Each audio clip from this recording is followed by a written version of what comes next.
जय झारखंड। साथियों, 2024 विधानसभा चुनाव का परिणाम सबके सामने आ चुका है। झारखंड राज्य में पुनः एक बार महागठबंधन की सरकार बनने जा रही है। शुभकामनाएं उनको। और हाँ, जैलकैम की एक नई पार्टी, नवोदित पार्टी को जो राज्य से अपार समर्थन, जन समर्थन प्राप्त हुआ, उसके लिए पूरे राज्यवासियों का बहुत बहुत धन्यवाद, आभार। जैलकैम के जितने भी सिपाही, सैनिक, कार्यकर्ता, सभी का संघर्ष आज इस मुकाम को लेकर आया है। हालांकि आशाएं बहुत सारी थी और बिल्कुल वो दिखा भी, लेकिन वो क्या कहते हैं ना, हम लोग 2 साल की पार्टी हैं, अनुभव की थोड़ी सी कमी रही, लेकिन उसके बावजूद जो परिणाम हम लोग लेकर आए हैं आसान नहीं है। ये फर्स्ट जनरेशन पॉलिटिक्स है। फर्स्ट जनरेशन पॉलिटिक्स झारखंड में, पूरे भारत में ऐसा इतिहास नहीं मिलेगा। विधायक हमारी पार्टी से कितने बने वो मायने है, उससे कई ज़्यादा मायने हैं कि हमारी पार्टी को पूरे राज्य में समर्थन कैसा मिला, अच्छा समर्थन मिला। इसके लिए सभी का आभार करते हैं, धन्यवाद करते हैं। हालांकि अगर व्यक्तिगत हमें निजी तौर पे पूछा जाए तो विधायक बनने के बाद जो मेरा व्यवहार है वही विधायक बनने से पहले भी हमारा वही व्यवहार था। यानी विशेष कुछ परिवर्तन नहीं आया है, क्योंकि बीते 3 साल तो हम लोग ऐसे ही बिना पद के पावर में जी रहे थे। अपने निडरता से, अपने एग्रेशन से लोगों के काम निकाल लेते थे, तो लोगों का काम बना देते थे। लेकिन खैर, एक संवैधानिक पद होता है, हमें लगता है कि ये फीलिंग तभी आएगी जब सदन के अंदर जाकर अपने बातों को रखेंगे, अपनी ओथ सेरेमनी में, शपथ समारोह में भाग लेंगे, तब शायद फीलिंग हो कि हाँ विधायक बने हैं। लेकिन दिल से कहें तो अभी तक वो फीलिंग ही नहीं हो रहा है कि चलो भाई कुछ एक अचीवमेंट, एक गांव का लड़का, एक गरीब किसान 2 साल पहले जिसको कोई जानता नहीं था, बहुत गरीब से गरीब, आप जितना सोच सकते हैं, उस घर का लड़का आज विधायक बन चुका है। ये फीलिंग जरा भी नहीं हो रहा है। पता नहीं तो क्या कारण है, मुझे नहीं आइडिया। शायद 3 सालों का वो अन्याय, जुल्म लोगों का देखना, स्टूडेंट के साथ गलत होते हुए देखना, इन सारी चीजों से जो व्यक्तिगत एक इच्छा होती है वो कहीं ना कहीं समाप्त हो गई है। लेकिन हाँ, विधायक बनना क्यों, सरकार में आना क्यों, राज्य की कल्याण के लिए। अगर निजी होता तो कम से कम भले चुनाव में हम लोग ज्यादा सीट नहीं लाए, लेकिन व्यक्तिगत तौर पर तक खुशी होनी चाहिए थी। खैर, जो भी हो, राज्य की जनता का बहुत बहुत आभार, बहुत बहुत आभार। बहुत अच्छा वोट हमें प्राप्त हुआ। चाहे कोल्हान का जुगसलाई हो, इचागढ़ हो, सरायकेला हो, खरसवां हो, ये 4 सीटें बहुत जबरदस्त रही। उसके अलावे जो सीटें रही उनको भी धन्यवाद। अगर आप दक्षिणी छोटानागपुर की बात करें तो तमाड़ में अच्छा खासा वोट रहा, सिल्ली में अच्छा खासा वोट रहा, कांके और खिजरी में भी, यानी दक्षिणी में भी 4 सीटें बहुत लाजवाब रही। उसके अलावा बाकी सीटों पे हम लोग अच्छा किए। आप अगर बाकी उसके बाद उत्तरी छोटानागपुर, जो हम लोग का स्ट्रॉन्ग जोन, जहां हम लोगों ने डुमरी तो कर विजय फतह किया, उसके अलावे टुन्नी में 45,000 के आसपास, गोमिया में 60,000 के आसपास, रामगढ़ और मांडू में 70,000। बहुत ही सरप्राइजिंग विनिंग है। हम लोग तो मान ही रहे थे कि वो सीट विनिंग है हमारी, उस सीट को विन करेंगे। चंदन क्यारी में 2रा स्थान, तो ऐसे सिंदरी में भी 36,000 के आसपास। तो ओवरऑल बहुत अच्छा फीडबैक। पहला चुनाव, फर्स्ट अटेम्प्ट चुनाव, प्लस युवाओं की टीम, नए लड़के, कभी पॉलिटिक्स किए नहीं, अगर किए नहीं तो कार्यकर्ता की हैसियत से किए हैं। एक किंग मेकर, एक नेतृत्वकर्ता की हैसियत से, जो लड़के कभी पॉलिटिक्स किए नहीं हो, जो बहनें, वो जो महिलाएं, वो हमारी राजनीतिक दल में सम्मिलित हैं। उसके बाद भी इतना अच्छा प्रदर्शन, ये बहुत सुनहरा। और मैं बैरमो भूल रहा था, 60,000 बैरमो। हालांकि बैरमो की तमाम जनता का बहुत आभार, बहुत प्यार मिला। हालांकि मलाल तो रहा, असल फतह तो करने का उद्देश्य बेरमो ही था। लेकिन हम भी तो कोई 30 मार का थोड़ी है। एक दिन का कार्यक्रम दिए थे, एक ही सभा हम बेरमो में किए, हमारी हार का कारण वही रहा। 18 तारीख की शाम को अभी कितना प्लानिंग किया गया कि हमको वहां नहीं जाने दिया जाए, बेरमो एंट्री नहीं हो मेरा। काश अगर बेरमो में हम जिस प्रकार डुमरी में हम शायद एक एक पंचायत तक एंट्री किए थे, डुमरी में 70 का 70 पंचायत एंट्री किए थे, तो उसी प्रकार अगर बेरमो का सारा पंचायत, जरेडी का 17, पेट्रोबार का 10, बेरमो का 19, चंद्रपुरा का 14, नगर में जो वार्ड है, अगर सारा को विजिट कर लेते हैं तो हमें विश्वास है चुनाव हमारे पक्ष में होता और शायद 7,000 10,000 से चुनाव हम जीत जा गए होते हैं। लेकिन समय का अभाव था और हमने बेरमो के चुनाव को कार्यकर्ताओं पे ही छोड़ दिया था, जो कि अंतिम समय में निर्णय लिया था बेरमो चुनाव लड़ने का। अगर मेरी दिली इच्छा कही जाए और मेरा अगर निजी मत, तो मैं पुनः दोहराऊंगा, मेरी इच्छा मांडू और गोमिया थी। गोमिया इसलिए थी कि गोमिया में हम लोग फर्स्ट थे, और कोई भी अगर हम अपना निजी स्वार्थ देखते हैं तो शायद हम गोमिया को चुनते हैं। लेकिन मेरी लड़ाई आउटसाइडर्स माफिया, आउटसाइडर्स पूंजीपति, आउटसाइडर्स दबंग किस्म के लोग जो झारखंड की राजनीति कब्जा कर रहे हैं, उनसे भी तो मेरी लड़ाई है। और बेरमो में वो तो फिट था, दोनों आउटसाइडर्स दबंग नेता जिन्होंने केवल शोषण और जुल्म किया था झारखंडियों पे, तो वहां लड़ना मेरी वैचारिक लड़ाई थी। मैं बेरमो को छोड़ नहीं सकता था, बेरमो से मैं भाग नहीं सकता था, जबकि मुझे भी मालूम है कि उस सीट संकट में डेंजर सीट है। डेंजर सीट इसलिए है कि लोकसभा के चुनाव में बेरमो से मुझे 53,000 वोट मिले थे। मैं तीसरे नंबर पे था, सबसे पीछे था टॉप में। द टॉप जो 3 लीडर थे उनमें सबसे पीछे था, नीचे था। लेकिन फिर मैंने साहस किया, क्योंकि ये टाइगर का जिगरा है भाई, वो हार जीत से ऊपर की सोचता है।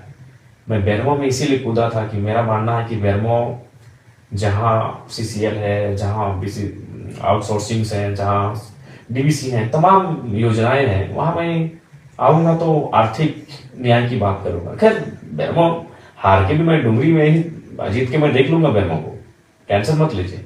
लेकिन अगर मैं बेरमो में आता, जैसे अभी अनूप सिंह मिस्टर जीत गए हैं, शुभकामना है उनको, वैचारिक मतभेद है, कल भी रहेगा, लेकिन जो जनादेश है उसको तो सुनना होगा, उसको स्वागत करना होगा। तो अनूप सिंह जी को हमारी ओर से बधाई रहेगी। लेकिन आप भी जानते हो क्या करेंगे, डीओ उनके भाई को,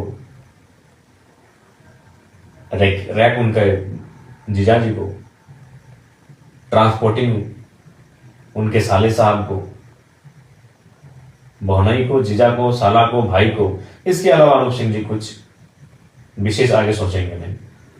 पूंजीवादी सोच के व्यक्ति हैं, साम्राज्यवादी सोच के व्यक्ति हैं, राजशाही सोच के व्यक्ति हैं, लेकिन फिर भी बेरमो के लोगों को जो भी उन्होंने निर्णय लिया है उसका भी स्वागत है। लेकिन हाँ, अगर आपका टाइगर जीत जाता तो फिर बेरमो से ही झारखंड को अगर तब्दील नहीं करते तो फिर हम बेकार करते हैं।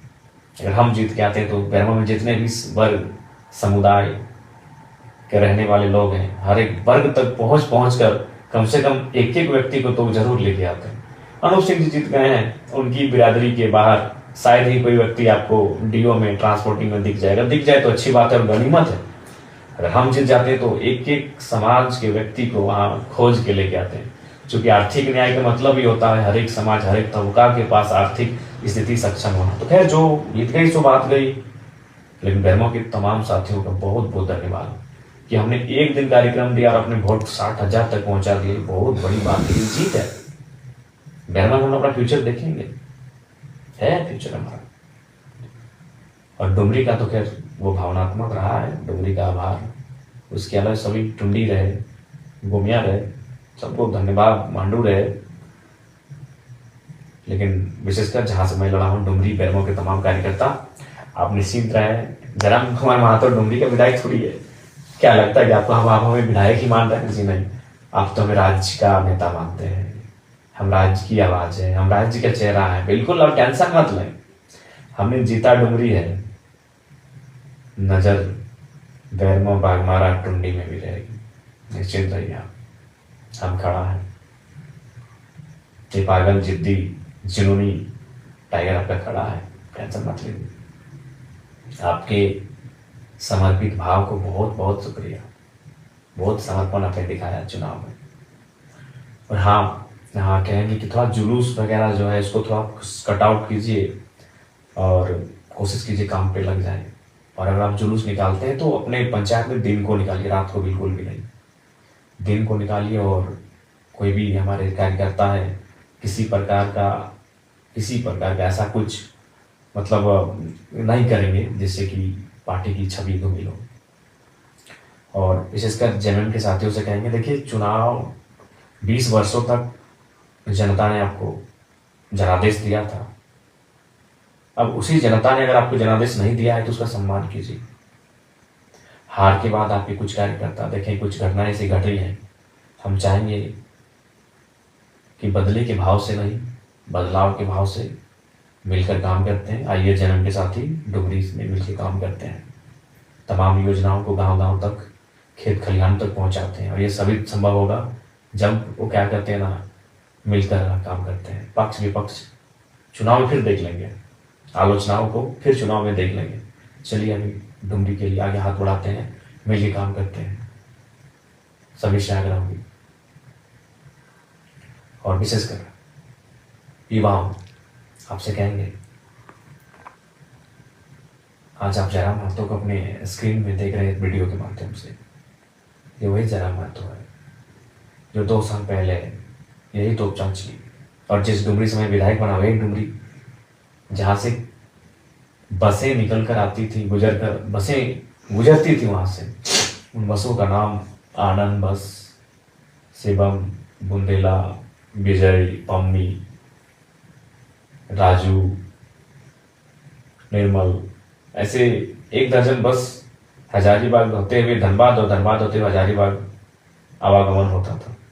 उन बसों पे हम लोग झगड़ा करके चढ़ते थे, भाड़ा नहीं देंगे, 2 रुपया से ज़्यादा नहीं देंगे, 5 रुपया देंगे। और हार्डली गिरफ्तार आते थे 10 रुपये, 2 रुपया से वो कहानी शुरू हुई थी, 5 रुपया से होकर 10 रुपया तक पहुंची थी। अभी क्या भाड़ा है मुझे नहीं पता, क्योंकि अब तो हम लोग मान के चलिए दोस्तों के स्कॉर्पियो में चलते हैं।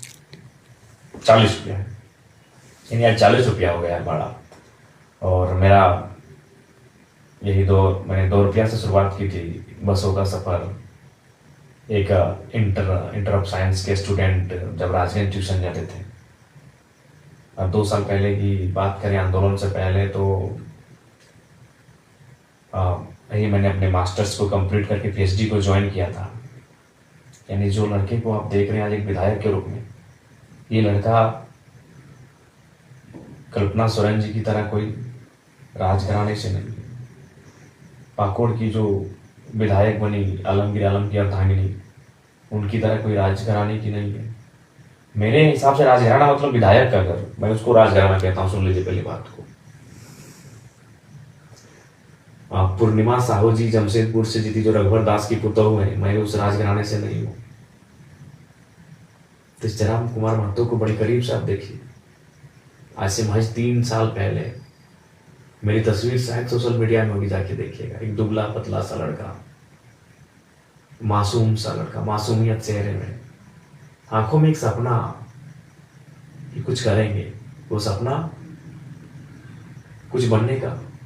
ये गरीब परिवार से संबंध रखते हैं, बहुत खर्च हुआ है पढ़ाई लिखाई में, तो कुछ बने। क्या बने? कुछ भी। कोई बहाली आए उसको भरे, टीचर की बहाली हो, प्रोफेसर की बहाली हो, और उससे पहले जब पीएचडी नहीं किए थे तो उससे पहले सीआरपीएफ की बहाली हो, आर्मी की बहाली हो, रेलवे की बहाली हो। उन बहालियों को फॉर्म भरना, उनके लिए मेहनत करना, ये चीज़ रहा है। वही लड़का आपके सामने आज आपके स्क्रीन में है, और यकीन मानिए वो लड़का विधायक है। हालांकि हमको ज़्यादा कोई एक्स्ट्रा फीलिंग नहीं हो रहा है विधायक बनने का, लेकिन आप यकीन कीजिए ये जयराम महतो विधायक है। मैं ये आपको इसलिए संदेश दे रहा हूँ कि सपने देखिए, मेहनत कीजिए, संघर्ष कीजिए। कौन जानता था जयराम महतो को? आज मीडिया में भले नेगेटिव बोले या पॉजिटिव बोले, आज देश की जितनी भी नेशनल मीडिया है, एक 30 सेकेंड ही सही जयराम महतो का नाम उनको लेना पड़ता है। कोई नहीं जानता था जयराम महतो को। जयराम महतो खुद जयराम महतो को नहीं जानता था। कौन है जयराम महतो? हुई जयराम महतो। क्या था दिनचर्या हमारा? सुबह मॉर्निंग में उठना, घर से 600-700 मीटर दूरी में मैदान फुटबॉल का, वहाँ दोस्तों के साथ आकर सुबह वही बैठकर डिस्कशन, वहाँ से जोरिया तक जाना, जोरिया में फिर नहाना धोना और बसों में बैठकर फिर कॉलेज तक पहुँचना, फिर कॉलेज से रिटर्न आना, बीच में 2-4 घंटों का ट्यूशन लेना, शाम को एनी हाउ खेल का मैदान, चाहे फुटबॉल हो, क्रिकेट हो या वॉलीबॉल, ये 3 चीज़ों का शौकीन। यानी हाँ कुछ भी हो जाए, मौसम खराब हो कोई मतलब नहीं, 2-3 घंटा खेल के मैदान में, फिर रात को ट्यूशन, सेल्फ स्टडी, फिर सुबह फिर एक दौर आया जब मास्टर ऑफ आर्ट्स यानी एमए की परीक्षा को मैंने इंग्लिश लिटरेचर से प्रथम श्रेणी से उत्तीर्ण किया पीके रॉय मेमोरियल कॉलेज से। तो एक दिन की घटना है, मैं नहाने के लिए जोरिया जा रहा था। जोरिया जिसको आप छोटी नदी कह सकते हैं, अगर आप सभी नहीं समझे कि जोरिया का क्या मतलब है, तो छोटी नाला नदी कह सकते हैं। तो वहाँ कुछ हमारे बगल में जो एक सरकारी +2 हाई स्कूल है, बच्चे क्लास को छोड़ के बाहर बैठे थे। तो बच्चों को तो पहले हमने चूंकि पकड़ा, उनको अपने साथियों के साथ उनको पकड़ के प्रिंसिपल के पास हम लोग कंप्लेन करने के लिए गए कि सर क्या हो रहा है, स्कूल का टाइम है, आपके बच्चे जोरिया के किनारे घाट में बैठे हैं नदी के सामने। तो प्रिंसिपल साहब ने बड़ी मार्मिक बात कही कि जराम बाबू, सरकारी विद्यालयों की व्यवस्था ऐसी है कि शिक्षक की कमी है और हम लोग मेंटेन नहीं कर पाते हैं। तो बातों बातों में उन्होंने कहा कि आप भी तो सुने इसी साल एमए पास किए हैं, तो एक काम कीजिए, जब आप एमए पास किए हैं और जाहिर सी बात है आप कंपटीशन वगैरह की तैयारी करेंगे, नौकरी पाने की तैयारी करेंगे, तो जब तक वो नहीं होता है तब तक आपसे अनुरोध है कि 2 घंटा आप हमारे स्कूल में क्लास ले लीजिए। हम गए थे शिकायत करने के लिए कुछ बच्चों का कि बाहर भाग के आए हैं स्कूल के टाइम में, और हमें क्या, हमें उल्टा प्रिंसिपल ने कहा कि आप पढ़े लिखे हैं तो 2 घंटा पढ़ा दीजिए। बोला ठीक है सर, पर उन्होंने कहा कि ठीक है, लेकिन कंडीशन है कि आप एक आवेदन लिख के दीजिए और अपना जो सारा सर्टिफिकेट्स एमए का, बीए का, इंटर का और मैट्रिक का सर्टिफिकेट इंक्लूड करके कि हम भाई निःशुल्क शिक्षा देंगे, भविष्य में आप किसी प्रकार का दावा नहीं करेंगे। बोले ठीक है सर। हम गए थे भाई शिकायत करने, अब तो हम खुद प्रिंसिपल महोदय की बातों में या बात भी ऐसा विषय उन्होंने कह दिया कि पढ़े लिखे हैं। तो फिर हमने कहा ठीक है, तो वो शायद सितंबर का महीना था, 2017 का टाइम था। हमने उसी साल जुलाई अगस्त में मास्टर ऑफ आर्ट्स को कंप्लीट किया था, और जब गए क्लास लेने के लिए तो पहला ही दिन जो माहौल क्रिएट हुआ, जो कि आप भी जानते हैं कि पूरे राज्य ने मेरे भाषणों को सुना। तो लीडर और लेक्चरर में एक क्वालिटी समान होती है कि जब वो अगर बेहतरीन लेक्चरर हो, बेहतरीन लीडर हो, तो जब वो बोलता है तो लोग सुनते हैं। तो वही क्लास में मेरे साथ हुआ। जब मैं बच्चों को पढ़ाने लगा, जब मैं उनको एक्सप्लेन करके समझाने लगा, तो पूरा क्लास सन्नाटा, शांत और सुनने लगे। तो इससे क्या हुआ कि डिमांड्स बढ़ गई, और प्रिंसिपल ने रिक्वेस्ट किया कि नहीं, हम तो आपको ऐसे ही बोल रहे थे कि भाई टीचर की कमी है, लेकिन अब आपसे रिक्वेस्ट होगा जब तक आप कुछ बनते नहीं है, कुछ करते नहीं अपने लिए, तो 1-2 घंटा पर डे निकाल के यहाँ बच्चों को पढ़ा दीजिए। वो सिलसिला चलता गया और 4 साल बीत गए। यकीन मानिए 4 साल। एक एमए का लड़का, गरीब का घर का लड़का, जिसको ठीक से मेंटेन नहीं होता है, वो फ्री में पढ़ा रहा है। कहाँ हाई स्कूल में फ्री, निःशुल्क शिक्षा दान दे रहा है। कई बच्चे हमारे पास आए कि सर आप अच्छा क्लास लेते हैं तो हम लोग ट्यूशन पढ़ना चाहते हैं। हमने कहा नहीं यार, टाइम कहाँ है हमारे पास ट्यूशन का। एक तो तुम लोग स्कूल में पढ़ाते हैं, फिर ट्यूशन बोलोगे, हमको खुद पीएचडी कर रहे हैं, हमको कॉलेज वगैरह जाना होता है, और हाँ ये शाम को ट्यूशन वगैरह नहीं। मेरी एक आदत हमेशा रही है, शाम को ट्यूशन नहीं भैया। क्यों? खेल का मैदान 2-3 घंटा में क्रिकेट लंबा चौका छक्का उड़ाइए, फुटबॉल में किक लगाइए और वॉलीबॉल का पंच लगाइए। तो वहां कंप्रोमाइज नहीं था ये चीजें। तो फिर अचानक 2021 17 से 21 तक मैंने लगातार निःशुल्क बच्चों को पढ़ाया टीपी हाई स्कूल। आज भी बच्चे जो मेरे पढ़े लिखे हैं उनसे कभी बातचीत हो तब बातचीत कीजिएगा। बड़ा मेमोरेबल 4 साल रहा है। बहुत मेहनत से मैंने पढ़ाया, फ्री में पढ़ाया, 1 भी रुपया नहीं। किस टाइम? बेरोजगारी का दौर। एमए पास किया हुआ लड़का जब नौकरी की तलाश करता है, 2 पैसे कमाने की सोचता है, और मैंने फ्री पढ़ाया क्योंकि मेरा नेचर शुरू से गजब कर रहा है। आज वही नेचर कारण में मिला है। तो फिर क्या हुआ, 2021 का टाइम आता है, 4 साल के बाद झारखंड में एक मूवमेंट आ जाता है। मैं वहां जाता हूँ, मैं भाषण देता हूँ, और अचानक मैं हाईलाइट हो जाता हूँ। फिर मेरा वो स्कूल में पढ़ाई छूट गया, वहाँ जो बच्चों को पढ़ाता था। मेरी पीएचडी भी काफ़ी स्लो हो गई, बहुत स्लो हो गई मेरी पीएचडी। और फिर इस मूवमेंट में मैं अपने आप को झोंकता हूँ, फिर लगातार सभा, भाषण, और 2000 सभा को मैं मतलब एक बेहतरीन सभा मैंने 2000 किया है। अगर ऐसे कहेंगे नुक्कड़ सभा तो 3000 चले गए होंगे। और आज झारखंड राज्य के चेहरे के रूप में आपके सामने हूँ। 2 साल पहले मैं कुछ नहीं था। मेरे गांव के शायद सभी लोग मुझे ना पहचानते हो, सच कह रहे। मेरे गांव के शायद सभी लोग मुझे नहीं पहचानते हैं, हाँ, लेकिन आज दिल्ली में इस लड़के की चर्चा हो रही, इसलिए मैं आपको ये कह रहा हूं। मैं अपनी तारीफ नहीं कह रहा हूं, मैं इसलिए आपको कह रहा हूं कि भी सपने देखिए। जो युवा कहते थे I hate politics, I hate politics, यकीन मानिए जयराम महतो के आने के बाद, जयराम महतो की विधायक बनने के बाद शायद वो कहेंगे आई लव पॉलिटिक्स। और करना होगा, पॉलिटिक्स से लव करना चाहिए, क्योंकि अगर आप पॉलिटिक्स से लव नहीं करते ना तो सोच लीजिए आप देश से भी लव नहीं करते। क्यों मालूम है ना, आपका देश पॉलिटिकल है। आपका देश इंडिया जो है वो पॉलिटिकल कंट्री है। बिना पॉलिटिक्स से कुछ काम नहीं होगा।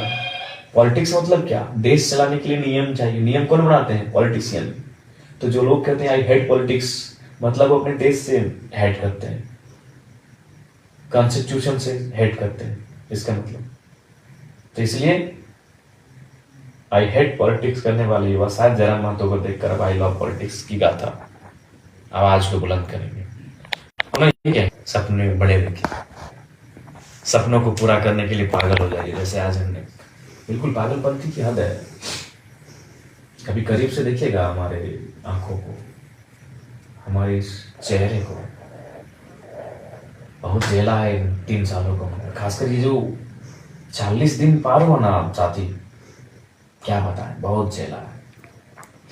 सपने देखिए, मेहनत कीजिए उसे पूरा करने के लिए। आज जीत हार छोड़िए, आज चर्चा का विषय अगर है तो संघर्ष के कारण है, इसलिए आप सभी से आग्रह है, मेहनत कीजिए। पुनः डुमरी और बैरमो को धन्यवाद, क्योंकि मैं वहां से स्वयं प्रत्याशी था। बाकी तमाम झारखंड को धन्यवाद, क्योंकि मेरी पार्टी के तमाम जो कैंडिडेट्स रहे उनको बहुत जोरदार समर्थन मिला। सबको धन्यवाद। जोहार, नमस्कार, आदाब, जय हिंद, जय भारत, जय झारखंड। और बस यही कहेंगे, सबका शुक्रिया। मिल के काम करते हैं। जय वालों को भी कहेंगे, ये आपसी मनमुटाव को छोड़िए। 20 साल आपने संभाला, अब अगर जनता ने मौका दिया है तो चलिए साथ चलते हैं। सबको जोहार।